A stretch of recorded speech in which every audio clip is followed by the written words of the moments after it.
Et podcast en retard, Caroline Debine. J'espère que là, vous m'entendez bien. J'espère que tout va bien. On va muter nos petites choses. Tout au complet. Yes! Podcast Terroir du 3 juin 2020. Journée de petite pluie, s'il en est une. Je vous lève mon verre. Je vous dis bonjour. Ce que je bois aujourd'hui, c'est du domaine L'Ange Gardien. Un Côte de Beaupré, le rouge, c'est le 2016. Je vous le présente. Côte de Beaupré. C'est 2016. C'est un mélange de marquette et de radisson de marquette. Je crois avoir déjà goûté une fois, mais ça fait quand même un bon bout. Et là, en fait, je me suis dit, tiens, c'est toujours le bon de réessayer des vins. D'ailleurs, si jamais c'est des choses ça, qui sont super le fun à essayer. Quand vous goûtez un vin, pas sûr de l'aimer nécessairement, regoûtez-y une deuxième fois dans des circonstances complètement différentes. La dégustation, c'est quelque chose qui se fait, en fait, qui est très, très émotif. Donc, ça veut dire que vous pouvez être une journée que ça ne va pas bien, vous avez goûté un vin, puis c'est agréable. Même chose pour tout, là, spiritueux, etc. Un produit X, que ça ne va pas bien, puis vous y goûtez, et que c'est pas trop votre bague, mais que vous êtes dans d'autres circonstances et que vous allez y regoûter. Et sincèrement, vous allez voir, c'est une très grosse différence. Moi, je me souviens d'avoir goûté ça, en fait, il y a longtemps, si je vais regarder dans mes vieux souvenirs. Là, je pense que je l'avais pas posté sur mon Instagram. Et là, c'est la première fois depuis quand même bien longtemps. Des petites moumous. C'est la première fois depuis longtemps que je le voyais, puis je me disais, ouais, j'y vais-tu pas? Et je me suis lancé et j'ai dit, let's go. Alors, je vous lève mon verre, je vous souhaite une excellente fin de journée. Et on commence. Écoutez, on a 3 invités aujourd'hui, dont 2 chroniqueurs. On a notre super LP de la boîte à vin qui va nous parler d'un nouveau produit qui est disponible directement à la boîte à vin. On a une nouveauté, Nancy Louf, une chroniqueuse qui va nous parler de vin québécois. Elle fait son entrée, en fait, dans le domaine du vin québécois. Et donc, je me suis dit que ça serait vachement super intéressant d'avoir quelqu'un qui commence, qui déguste, qui expérimente, d'avoir en fait vraiment les réactions quasi premières, en fait, quand elle a goûté à tel ou tel produit. Et on reçoit un producteur, en fait, notre producteur cette semaine, c'est la compagnie Bec Soda.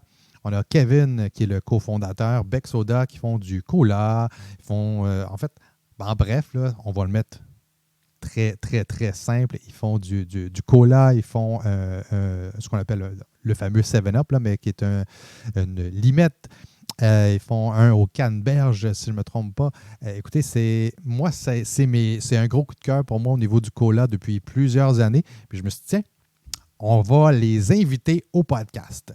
Alors, on va commencer en grande force. Je vais appeler Monsieur LP et j'espère qu'il est disponible et prêt. Parce que, vous savez, la boîte à vin, des fois, elles sont bien, bien, bien occupées. On va appeler, on va laisser sonner. Ça devrait sonner dans pas long. Et ça s'en vient. Voilà. Ouais. Monsieur LP. OK, c'est drôle parce que là, je t'écoute en direct, tu sais, sur ton Facebook. Ouais. Puis, mais c'est comme avant. Puis là, en tout cas, tu m'as appelé après. Bref, tu me prends par surprise. Salut, Carl. Ouais, il y a eu un mini décalage. C'est ça, j'ai eu quelques petits troubles, malheureusement, quelques petits troubles techniques, des choses qui arrivent. Les troubles techniques, en fait, ça s'appelle quelqu'un qui est pris à la dernière minute. Fait que j'ai été pris, malheureusement, à la dernière minute. J'ai fallu que je fasse certaines modifications là, au niveau de toute la séquence. Comment ça va, LP? Okay. Ça va bien. Grosse semaine encore sur la boîte à vin. Ouais. Ça ne dérougit pas. C'est donc bien hot. Ouais, ça c'est vraiment le fun. Donc, ouais, rapidement, la boîte à vin, là, les nouvelles, ça va très, très bien. Les ventes continuent d'augmenter. Maintenant, on offre la livraison 6 jours sur 7. Donc, vraiment, Wow! la livraison est vraiment plus rapide que jamais avec nouveau personnel, deux nouvelles livreuses. C'est livreuses qu'on se dit? Je Livreuses? ne sais Livreurs? pas, hein? C'est, livreur. On demandera à Nancy Ah, tantôt, Nancy là, oui, qui est rendue dans l'équipe de la boîte à vin, un peu grâce à toi, donc je te remercie. plaisir. Fait que c'est ça, beaucoup de plaisir, beaucoup d'expansion sur la boîte à vin, des beaux projets.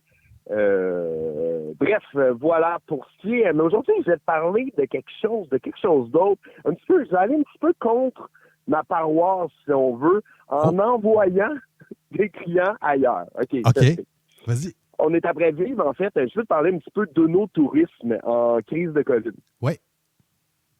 On a vraiment vu, en fait, il y avait beaucoup de vignerons au Québec. On parle du consommé local, ainsi de suite, du boire local. Nous, les épiceries fines, on peut vendre du vin issu de culture locale, comme on sait, depuis 2016. Les épiceries fines, les grandes surfaces peuvent vendre des vins issus de culture locale, ou sinon, il y en a qui se tournent vers le réseau de la SAQ. Mais il y avait beaucoup de vignerons qui ne vivaient que par l'œnotourisme. Oui. Donc, l'œnotourisme, c'est quelque chose qu'on parle souvent à ton micro, Carl. C'est en fait la découverte des vignobles du Québec, de prendre sa voiture, d'aller se promener, d'aller rencontrer les vignerons. Dans la région de Donham, par exemple, c'est des gens de partout dans le monde qui allaient à Donham pour faire la fameuse route des vins de Brome-Missisquoi. Sinon, il y a d'autres régions viticoles au Québec, comme l'île d'Orléans, par exemple. Il y a un vignoble, le vignoble de Saint-Pétronille, qu'on connaît bien. Ouais. C'est 90% de sa production, puis c'est quand même une bonne production, là, Saint-Pétronille, qui passait par le no-tourisme. Wow! Fait que cette année, ben ça, c'est des revenus qu'il faut qu'ils aillent chercher ailleurs. Fait qu'en fait, pour t'en parler, en fait, c'est juste un message que je veux lancer aux auditeurs. Le déconfinement, on est après vivre le déconfinement, l'ouverture des régions, ainsi de suite. C'est sûr et certain, cet été, voyager à l'étranger, aller en Europe, ça se fait pas. Aller en Australie, ça se fait pas. Aller voir des vignobles. Donc vraiment, c'est un message que j'envoie aux auditeurs, à tout le monde. Allez-y cet été. Une fois que le confinement, ça va de mieux en mieux. Allez voir les vignerons directement au vignoble. Il y a des dégustations à faire. Il y a des visites de vignobles qui peuvent se faire organiser. Donc, vraiment, belle activité à faire. Ça va vous permettre de découvrir les vignerons, donc des personnes attachantes. Et ça, souvent, à quelques heures, là, à moins de 2 heures de Montréal. Ben, exactement. Puis, je veux dire, il y en a, puis il y en a, puis il y en a, puis de plus en plus, même là, en fait, il y a, il y a Philippe Wouters, qui est un ami à moi, qui a publié sur sa page Facebook. Il y a vraiment des modifications qui sont apportées au niveau de la loi sur le service, sur les terrasses et puis tout ça. Donc, je sais qu'il y a beaucoup de vignobles qui ont une petite terrasse à l'extérieur, puis qu'ils ont maintenant le droit de prendre l'expansion sans nécessairement avoir de demander une modification de permis, etc. Et la possibilité justement de vendre sur place, les gens partent avec, ou de la livraison, des choses comme ça. Alors, il y a plein de belles modifications qui sont apportées pour ça. Absolument, ça, c'est quelque chose, écoute, on pourrait en parler pendant des heures, mais oui, le COVID que ça a apporté aussi, c'est il y a aussi des réglementations qui ont été allégées, en fait, pour le vin, tant pour les producteurs du Québec que pour la vente de vin en général, pour les importateurs, et ainsi de suite. On a vu apparaître les caisses panachées. Par exemple, dernièrement, je sais pas si tu as vu ça, là, des agences comme Boire, La Cuvée, et ainsi de suite, proposent des caisses panachées, comme nous, on fait à la boîte à vin avec des vins issus de culture locale. Mais eux, maintenant, ils peuvent le proposer, donc travailler directement avec le client pour vendre des vins d'importation privée qui vont venir un petit peu plus partout dans le monde. Ouais. Ça, c'est la loi qui s'est allégée, mais ça va pas être maintenu. Donc, encore, faut suivre tous les dossiers, en fait, pour voir qu'est-ce qui va se passer à l'après-COVID. Est-ce qu'il y a des réglementations qui vont rester en place, comme celle des caisses panachées, qui permet aux clients de travailler directement avec l'importateur? Ça, je trouve ça super le fun. Est-ce que ça va rester après COVID? C'est ça qui reste à voir. Même chose pour, il allège les lois au niveau des terrasses, des permis, ainsi de suite. Reste à voir qu'est-ce qu'il va y avoir après ça. L'après-COVID, à quoi la loi sur l'alcool va ressembler au Québec. Exact. Je trouve que c'est le fun déjà que la boîte à vin puisse justement avoir Je vais le dire comme ça, mais je considère un avantage d'avoir déjà un pied d'avance sur le fait d'avoir justement déjà démarré la Mais livraison et tout ça a ça. été notre force, Carl. Exact. Notre force, en fait, durant la crise du COVID, ben, tu sais, je pense que je l'ai déjà dit à ton micro, je l'ai dit à plusieurs places. C'est vraiment, ben, c'est d'abord et avant tout une stratégie marketing qui était vraiment, vraiment solide, qu'on voulait mettre sur pied. Puis également, c'est qu'on avait une longueur d'avance, c'est-à-dire qu'on était la seule épicerie à axer, que le plan d'affaires était axé sur la vente en ligne. Exact. Donc, c'est pour ça que ça a très bien fonctionné. Fait qu'on espère que la loi va s'alléger un petit peu pour faciliter autant le travail de la boîte à vin que d'autres épiciers qui voudraient aller faire la vente en ligne, ou même les vignerons, parce que les vignerons sont souvent, ils ont les mêmes contraintes côté légal que nous. C'est-à-dire qu'ils ne peuvent pas passer par un tiers pour effectuer la livraison de leurs produits. C'est le vigneron qui fait la livraison de A à Z, pareil comme nous à la boîte à vin. Ouais. Peut-être qu'éventuellement, après le COVID, on va avoir un allègement de cette loi-là. Une loi qui date des années 80, hein, ça dit en passant, là. Ça n'a jamais été changé. La dernière fois que la loi a été changée, c'était en 86, si je me trompe pas. Donc, faudrait peut-être que les fonctionnaires se mettent le nez là-dedans, puis avoir un petit peu d'allègement là, des lois. Suite au COVID, là, qu'il y a des lumières qui vont allumer un peu, là, un de nos gros problèmes aux distributeurs, aux fabricants d'alcool au Québec, c'est la distribution. Exactement. Excuse-moi, je viens de prendre une gorgée pendant que tu parlais. Je bois. Écoute, moi aussi, je bois de la bière. C'est vraiment, je bois de la bière sans alcool. Une toute nouvelle brasserie qui s'appelle BSA. Okay. Donc, bière sans alcool Montréal, un super beau branding, une belle bière, c'est l'IPA sans alcool, donc désalcoolisé. Excellent. Ça vient... moi, j'ai vu passer ça sur mes réseaux sociaux. Je me suis acheté 7 tasses. Ben, écoute, c'est parfait, justement, que les gens voient. Tu vois justement la force maintenant des réseaux sociaux à travers la crise. Je pense que ça fait une belle différence. Tu vois, moi, ce que je bois, c'est du domaine L'Ange Gardien qui est situé sur l'île d'Orléans. Et c'est un rouge, le Côte de Beaupré, qui est un assemblage de radisson et de marquette. Et sincèrement, tu vois, je me souvenais plus exactement qu'est-ce que ça goûtait. Et c'est très agréable. Très, très, très agréable. Ouais, vraiment cool. Vraiment très cool. C'est quoi? C'est lequel? C'est Côte... comment ça s'appelle? Domaine L'Ange Gardien. Domaine L'Ange Gardien. Ouais, Domaine L'Ange Gardien. Puis, écoute, ça fait longtemps, en fait, que j'y avais goûté. J'avais goûté, écoute, dans mes débuts de vin québécois. Ouais. Puis là, ben, je me suis dit, tiens, ça fait longtemps.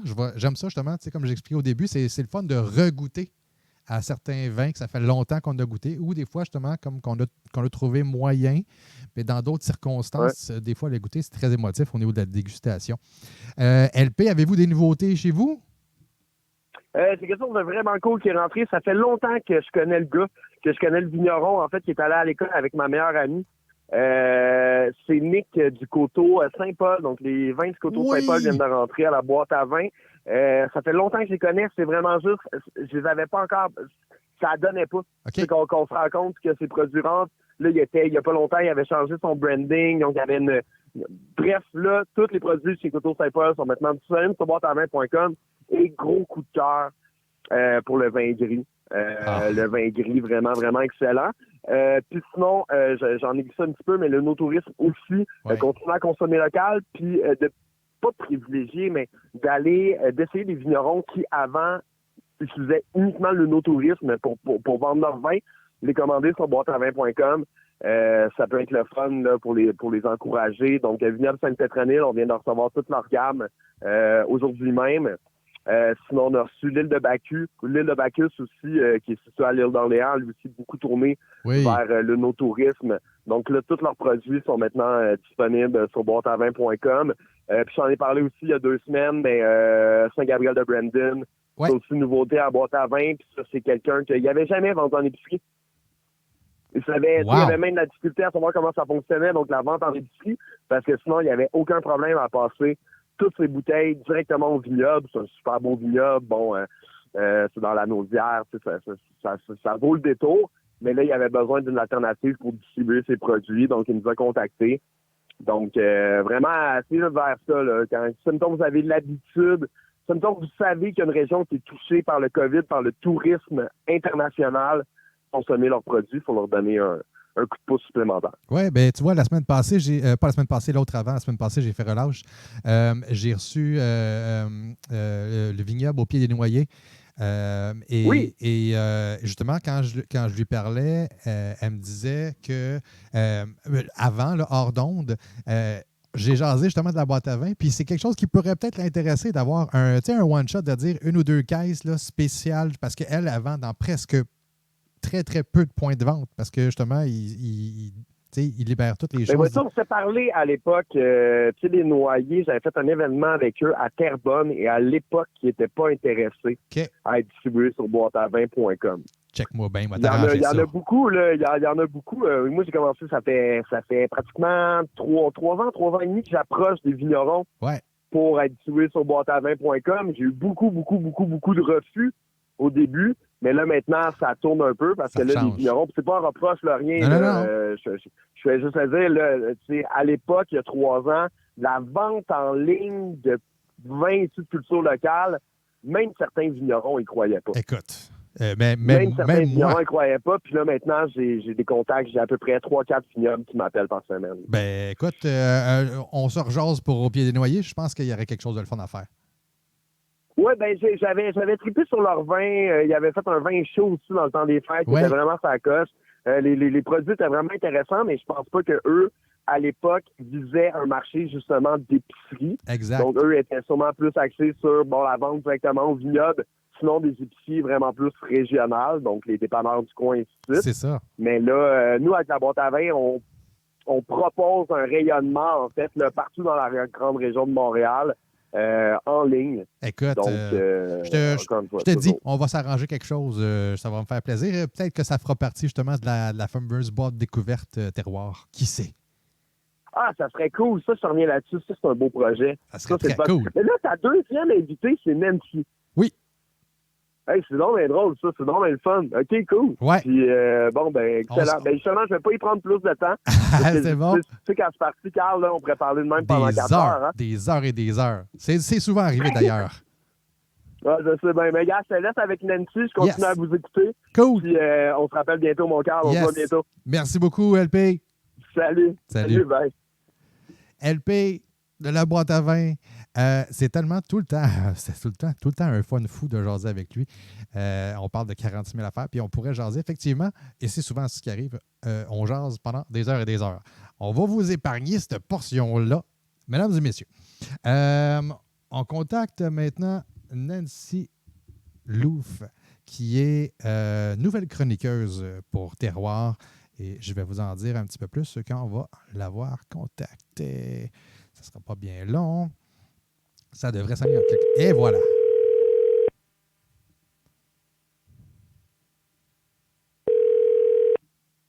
Oui, allô? Mademoiselle Nancy. Oui, Carl, ça va bien? Ça va bien, toi? Oui. Est-ce que tu es en forme?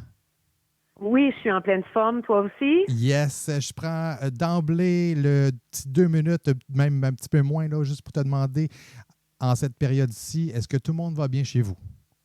Oui, tout le monde se porte très bien. Tout le monde est en santé. On s'occupe de nos parents, évidemment, qui sont plus âgés. Yeah. Mais tout le monde va très, très, très bien. Oui, il n'y a personne qui a eu le COVID dans mon entourage. Je suis vraiment chanceuse. Yes, on va toucher du bas pour que ça continue, Nancy. On s'est rencontrés par l'entremise d'amis. Super belle conversation. On a jasé de plein de choses. Et tu m'expliquais que, justement, tu devenais quelqu'un qui voulait découvrir les produits québécois au niveau des alcools du Québec, au niveau des vins surtout, que tu buvais généralement des vins de différents pays, vins internationaux et tout ça, et que là, tu commençais à t'intéresser aux vins québécois. Et d'emblée, j'ai comme eu l'idée, je me suis dit, moi, avec mon grand désir de faire découvrir aux gens les produits du Québec, oui. Pourquoi ne pas avoir quelqu'un qui nous parle des produits du Québec en les découvrant elle-même? Et là, tu as fait oui, absolument. Est-ce que ça a été difficile de dire oui, Nancy? Non, pas du tout. En fait, bon, tu sais, le COVID a amené beaucoup de moments de réflexion pour tout le monde, je crois. Et écoute, j'avais fait la tournée la route des vins d'un canton de l'Est et tout ça, mais il y a une quinzaine d'années. Et puis, tu vois, suite à ça, je suis pas restée accrochée, cette valeur, j'aurais dû. Et là, ben, dû au COVID, et je me suis dit, on prône beaucoup les produits québécois et tout ça. Et je me suis dit, ben Nancy, regarde, vas-y donc à fond. Tu sais, au lieu de tu sais, là, 15 ans, j'aurais pu m'y mettre à fond. Je l'ai pas fait à ce moment-là. Et là, je me suis dit, regarde, pour encourager les gens de chez nous, être capable aussi d'en parler, je me suis dit, ben c'est le bon moment. Fait que quand tu m'as offert cette porte-là, je me suis dit, ben garde Nancy, tu te lances. Puis, pour dire, on en discutera un petit peu, Ouais. mais j'ai quand même fait quelques belles découvertes de vins québécois, même surprise là, à certains moments. Ouais. Wow! Très cool. D'ailleurs, si je ne me trompe pas, en fin de semaine, tu as eu le plaisir de te faire un petit barbecue et tu t'es découvert le magnifique rouge du domaine de la Voie. Oui, exactement. Oui. Parle-nous-en un petit peu, en fait. Là, premièrement, là, ce que j'essaie de faire, là, on va juste expliquer brièvement, c'est que généralement, tu me dis, écoute, Carl, je devrais manger à peu près ça et je t'envoie une ou deux suggestions et ensuite, tu récoltes tes impressions. Tu les mets à chaud là, directement tout de suite pour que justement, après ça, quand on arrive et qu'on fait notre chronique, tu puisses nous en parler et dire comment tu l'as ressenti. Alors, j'aimerais que tu me dises, en fait, dans quel état d'esprit tu étais déjà, parce que comme j'expliquais au tout début, c'est très émotif des dégustations. Donc, tu étais dans quel état d'esprit quand tu as décidé de dire « Hey, moi, je fais ça, on mange du barbecue, prendre un rouge, et là, tu as pris ta première gorgée. » Oui. Ben, l'état d'esprit au départ, j'étais comme excitée parce que je me disais, bon, ben, je goûte à un vin de chez nous et j'avais goûté à 2 autres vins auparavant dans le blanc. Okay. Et là, je tombais pour la première fois dans le rouge et moi, je suis une fille surtout de vin rouge. Donc, il y avait déjà comme un petit côté excitant. Je me disais, bon, ben, je vais découvrir quelque chose de chez nous. On se faisait un barbecue, on s'est fait un petit filet mignon sur le barbecue. Wow. Donc, on me dit que ce vin-là, avec les viandes rouges, que c'était très bien. Alors, déjà, au niveau, là, quand je l'ai versé dans ma coupe de vin, moi, j'aime les vins foncés. Ceux qui sont clairs, tu sais, si on compare à un Bourgogne qui est plus clair, moi, j'aime les vins foncés. Fait que déjà, dans ma coupe de vin, je fais OK, c'est une couleur déjà qui m'inspire, là, tu sais. OK. Et, oui. Et au niveau du nez, ce qui est ressorti, c'était surtout le côté fruité boisé avec un petit trait de vanille. Moi, normalement, quand c'est vanillé, pas trop. Okay. Mais je te dirais que c'était tellement subtil, même en bouche, parce que je me suis dit, à l'odeur, je me suis dit, oh, peut-être qu'en bouche, pour moi, ça sera peut-être pas dans ma lignée. Mais en fait, le côté vanille en bouche, c'est tellement subtil, c'est comme un petit trait de rien que ça m'a comme familiarisé avec le côté vanillé, probablement parce que c'est très léger. Si ça avait été plus puissant, peut-être que ça aurait été peut-être moins dans mes goûts à moi, mais j'ai été surprise parce que vraiment le vanille en général, pas du tout, mais c'était tellement léger, subtil que ça m'a vraiment, vraiment surpris. Vraiment, là, même avant de manger, on a pris un petit verre avant de débuter notre repas. Puis je trouvais même que c'est un bon petit vin là, à prendre comme ça aussi, sans manger nécessairement. Là. En ouverture de repas. Oui, absolument. Oui. Très cool. Et puis là, en fait, toi, je te demanderai pas de donner une note nécessairement, mais ta réaction par rapport au fait de dire aïe, aïe, je bois un vin québécois, c'était quoi exactement? Ben, je te dirais que je pourrais comparer. Au prix, là, le vin était à 16 $. Oui. Comparativement à des vins, parfois que je vais acheter français ou italien, dans les mêmes prix, je pourrais dire que ça s'équivaut. Sérieux, là, je suis vraiment étonnée. J'utilise souvent, je pense, les mêmes termes, Mais vraiment, je suis contente de vraiment goûter à nos vins de chez nous parce qu'à tout coup, je suis vraiment surprise. Puis je regrette de ne pas l'avoir fait avant. Oui, parce que j'aurais pu encourager nos producteurs de chez nous, nos vignobles de chez nous, il y a bien des années. Puis je me tape un petit peu sur la tête de me dire, ben voyons donc, Nancy, quand tu as fait la route des vins il y a une quinzaine d'années, ben tu aurais dû poursuivre, tu sais, la route, justement. Et je l'ai pas fait, puis c'est un regret parce que Puis les vins, peut-être qui ont évolué Ben aussi, oui. depuis une quinzaine d'années, probablement. Ben tu oui. sais, En fait, c'est ce que j'allais te dire, de dire, ben, tu sais, il y a 15 ans, on n'était pas à la même place non plus. Fait que c'est correct aussi, là. L'important, c'est à un moment donné de réaliser. Fait que, tu sais, si tu es Oui. rendu à l'étape de dire, ben, écoute, maintenant, je bois du vin québécois parce que j'aime ça, ben là, écoute, on est rendu là. Oui, c'est ça. Fait que ça a été, c'est une belle aventure. Je suis vraiment contente. Puis c'est un vin que je vais suggérer aussi à la famille, les amis, pour que eux apprennent aussi à les découvrir. Chacun aura son opinion aussi. On a tous des goûts différents. Ouais. Mais quand tu connais quelqu'un qui a essayé puis qui te suggère, ben souvent les gens sont portés à l'essayer aussi. Absolument. Ça se fera à leur discrétion, mais c'est certain que je vais parler de ce vin rouge-là aux gens qui m'entourent. Très, très, très cool. Tu dis que tu as goûté à des blancs. Je sais que moi, en fait, je t'avais envoyé le blanc, le prémisse d'automne blanc. Oui. Que tu as goûté.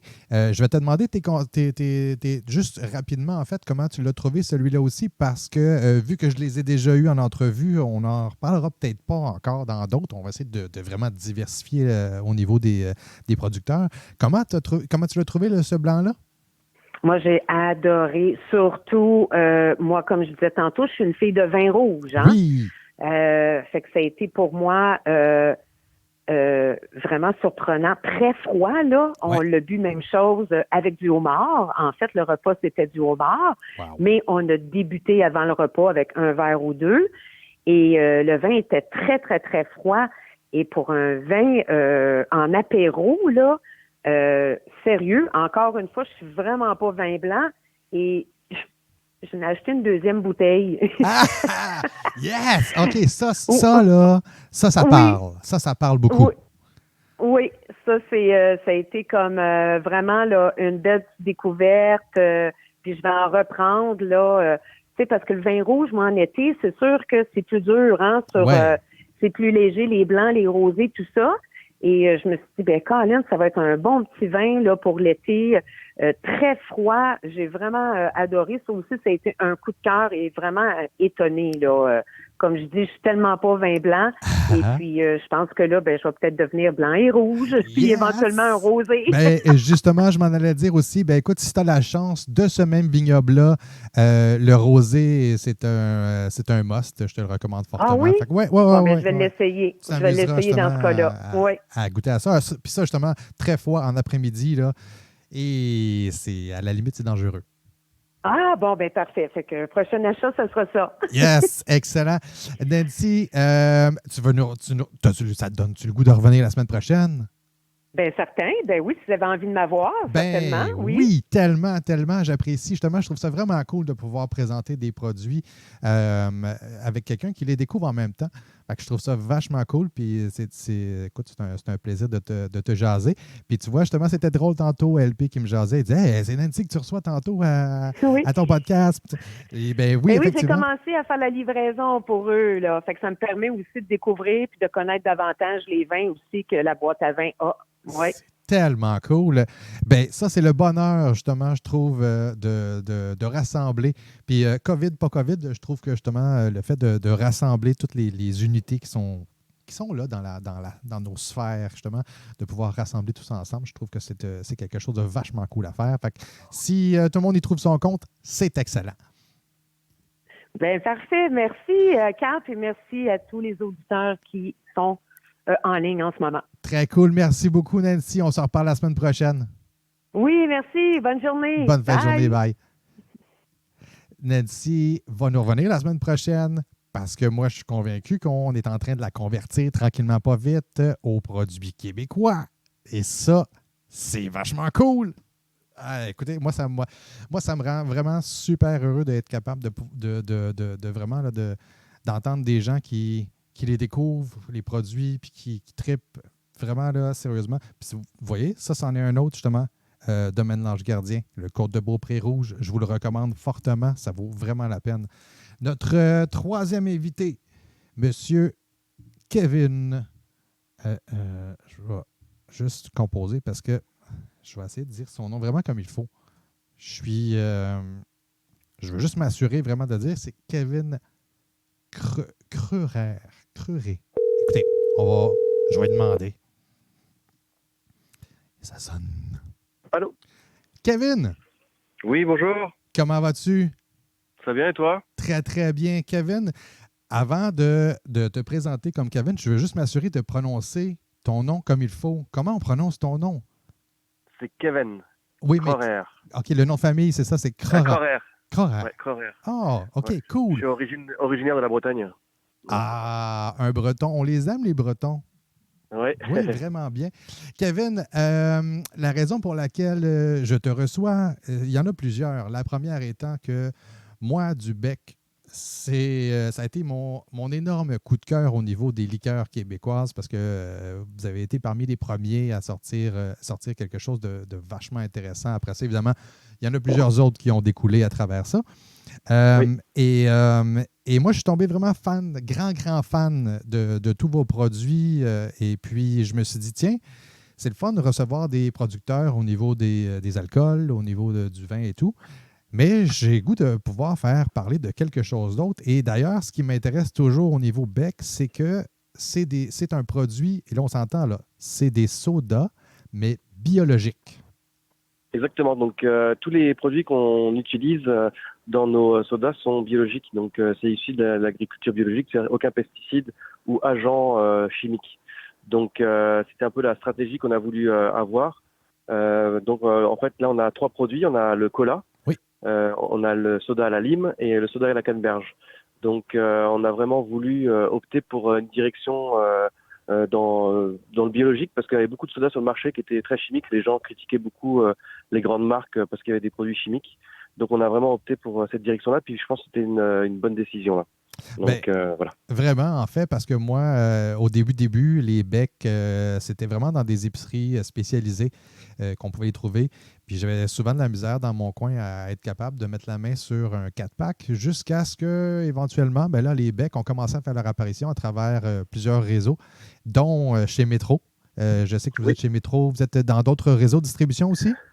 Oui, donc on est distribué chez Metro, chez IGA, Sobeys, aussi partout au Canada. En fait, on vend d'est en ouest. Donc, on est aussi dans la chaîne Sobeys. On est chez Costco aussi. On est rentré chez Costco il y a quelques mois. Wow. Donc, ça marche très bien. Il y a les Avril, les Adonis, toutes les grandes chaînes au Québec, les indépendants. On est une distribution vraiment partout au Québec. Donc, n'importe quelle personne qui veut avoir nos produits peut se le procurer facilement dans leur magasin. C'est très cool. En fait, moi, ce que j'ai trouvé agréable, c'est qu'au niveau du cola, on ne retrouve pas vraiment, justement, tu disais qu'il n'y a absolument rien de chimique et ça se goûte. Quand on goûte, moi, la première fois que j'ai goûté au cola, ça a été, je ne suis pas du tout un fan de tout ce qui est Coke, Pepsi et tout ça, mais je suis un grand fan de 7-Up. Donc là, j'essayais de voir justement à travers ça, puis je me suis dit, bon, OK, je vais goûter le cola juste pour le fun. Ça fait partie. Et puis le cola, juste, je te coupe, mais tu sais, pour le cola aussi, on a décidé aussi de ne pas mettre de caféine pour les enfants. C'est ça. Donc, je ne sais pas si tu l'avais remarqué sur le packaging, sur l'étiquette, mais on n'a pas mis de caféine. C'était aussi dû qu'on trouvait qu'il y avait trop de caféine dans beaucoup de produits là. Exactement. Et d'excitants pour les enfants, donc c'est ça. Exactement. Puis moi, justement, ma petite fille de 8 ans, ça fait des années qu'elle en boit parce qu'elle peut en boire. C'est fait avec du sirop d'érable. Donc, déjà là, moi, écoute, on dit sirop d'érable puis je suis gagné. Là. Mais sincèrement, c'est un produit qui est. Moi, c'est tellement venu me chercher que c'est devenu justement je me suis approprié un peu le bec, si on veut, d'une certaine façon. Ou est-ce que quand j'arrive chez les gens et ils me disent ouais, j'ai n'importe quelle autre sorte, on nommera pas de nom ou quoi que ce soit. Souvent ma réponse est oui, mais t'as-tu déjà goûté au bec? Parce que le bec, c'est solide. Donc je me fais toujours un plaisir d'en jaser. Mais c'est vrai qu'en plus, tu sais, vu qu'on utilise quand même notre sucrant, c'est le sirop d'érable, donc on travaille beaucoup aussi avec les acériculteurs au Québec. Donc on utilise quand même presque plus de 20 tonnes de sirop d'érable par an. Donc on fait marcher aussi beaucoup l'industrie acéricole. Oui. Donc c'était aussi le fait de faire marcher les producteurs locaux, c'était aussi ça aussi notre vision. C'est clair qu'en 2020, vous pourriez quasiment quadrupler la production avec toute la quantité de sirop d'érable qui s'est produite. Mais est-ce que là, vous avez 3 produits, justement. On parle du cola. Le soda, comment vous le nommez? Soda lime? Bec lime, oui. On appelle ça le bec lime, bec cola et bec canneberge. Bec canneberge. Le canneberge aussi vient du Québec. Ouais. C'est un gros fournisseur ici au Québec qui nous fournit le jus de canneberge. OK. Et c'est ça, donc on appelle ça des becs, ouais. Des becs. Un petit bec n'a jamais fait de mal à personne. J'ai toujours aimé votre marchandisage parce que sur les réseaux sociaux, c'était souvent ça. Donner un bec à quelqu'un. Je vous le recommande. Donnez-en des becs à tout le monde. Là. Sincèrement, c'est exactement. En ce moment, on s'entend. En plus, c'est les seuls becs qu'on peut donner. Oui, exactement. Bon. Alors, sinon, c'est à distance. Exactement, ça vaut la peine. Est-ce qu'il y a, Kevin, en fait, quelque chose de nouveau qui s'en vient à l'horizon pour Bec? Oui, on va sortir normalement au mois de septembre. On travaille dessus en ce moment deux autres produits, deux autres saveurs, donc qui vont sortir. Là, on est en train de faire les recherches-développement, donc ça va sortir logiquement au mois de septembre. Là. Puis là, on peut pas dire. Je suis lié par le secret là, mais ça sera la surprise au mois de septembre. OK, au mois de septembre. Dans les journaux, on fera un communiqué de presse à l'occasion. Kevin, sincèrement, moi j'aimerais beaucoup pouvoir te recevoir dans le podcast en septembre pour qu'on puisse en reparler. Ça fera plaisir. Ouais, puis j'ai très hâte de savoir parce que moi, sérieusement, dans tout ce qui est dans ce type-là au niveau des sodas, écoute, si vous arrivez avec quelque chose qui vient me chercher encore, bien là, vous me gagnez. Déjà, vous me gagnez les 3 fois parce que les 3 produits sont des produits exemplaires, je dirais. J'ai très hâte de voir qu'est-ce que vous allez nous développer. Oui, je vous enverrai ça dès que ce sera reçu la production. Et puis, on restera toujours dans la même lignée avec sirop d'érable et biologique. C'est vraiment là-dessus qu'on reste. Et qu'on reste dans le local. C'est tout est produit au Québec. Tout vient du Québec. Donc, c'est vraiment là-dessus qu'on veut appuyer. Là. Excellent. Les gens qui en cherchent, bien évidemment, il y a les grandes surfaces. Mais si les gens désirent vraiment comme encourager les petites épiceries locales ou des choses comme ça, les points de vente ils sont disponibles sur votre site Internet?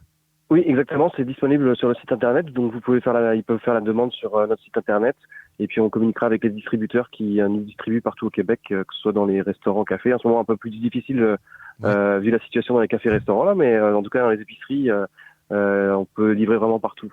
Très cool, très, très cool. En fait, justement, moi, je suis en train de regarder pour pouvoir faire quelques petits mix. Je ne suis pas du tout mixologue, là, mais avec certains vignobles qui font maintenant des alcools, des distilleries, des choses comme ça.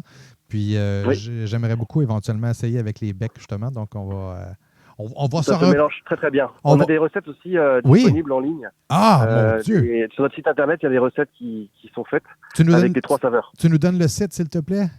Alors, c'est www.bec-cola.com. Excellent. Je vais le mettre justement dans les commentaires par la suite. Les gens pourront se diriger directement dessus. Kevin, c'est un plaisir de te recevoir. Merci beaucoup d'avoir pris quelques temps. Puis, sérieusement, on se reparle parce que moi, on se reparle, oui. ça me titille beaucoup, là, les nouveaux produits. Bon, parfait. Je t'amènerai ça en primeur, alors. Super. Merci beaucoup, Kevin. Merci. Bonne journée. Bonne journée. Au revoir. Bye-bye. Au revoir. Je vous les recommande sérieusement et fortement, les becs soda. Puis des fois, ça se peut que vous vous disiez, comment ça, je n'ai pas entendu parler? Ça se peut. Il y en a beaucoup des produits, mais sérieusement, si vous voulez aller dans une touche vraiment, vraiment plus bio encore, puis plus c'est spécial. J'ai de la misère à le décrire, mais sincèrement, moi, ça fait partie des grands coups de cœur de tout ce qui se fait au niveau du Québec, les becs soda.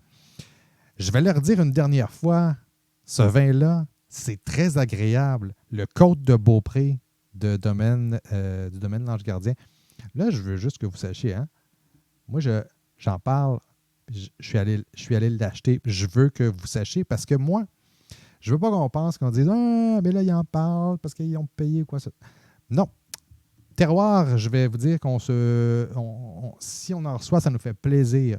Mais je me vante du fait qu'on fonctionne avec, évidemment, notre propre background. Donc, si on a le goût de déguster un produit, si on a le goût de parler d'un produit, on en parle sans aucune restriction. C'était ma petite capsule de véridique du mercredi. Ça me fait plaisir de vous en jaser. Je vous laisse là-dessus. Je vous souhaite un chin-chin, un excellent mercredi. Et j'espère... Ah oui, petite dernière chose avant. Je ne sais pas si vous avez eu la chance d'y aller ou de voir. J'ai participé au combat des gins sur la page, sur le groupe, en fait, dans le laboratoire de Madame Gin. J'ai représenté le gin Saint-Laurent de la distillerie du même nom, distillerie Saint-Laurent. Et j'ai justement aussi fait un des cocktails à travers ça. Je vous recommande, allez le voir. Là, il y a la vidéo justement qui est disponible dans le laboratoire de Madame Gin. Vous pouvez vous inscrire au groupe et puis vous allez devoir répondre à quelques petites questions juste pour s'assurer que vous êtes sain d'esprit. Et ensuite, vous allez pouvoir aller visiter le groupe et voir. Il y a vraiment beaucoup d'affaires le fun sur le groupe. Je vous le recommande fortement. Mais le combat des gins, ça vaut la peine. Parmi les gins, il y avait le Radoun, il y avait le mien, évidemment, le gin Saint-Laurent, il y avait le Circa et il y avait le Menot. Qui, d'après vous, a gagné? Ça sera à vous d'aller le voir. Je vous embrasse, je vous aime beaucoup, tous et toutes. C'est avec un énorme plaisir que je vous souhaite une excellente semaine. On se reparle la semaine prochaine, mais d'ici là, seulement, toujours, soyez heureux. Je vous embrasse. Bonne fin de journée.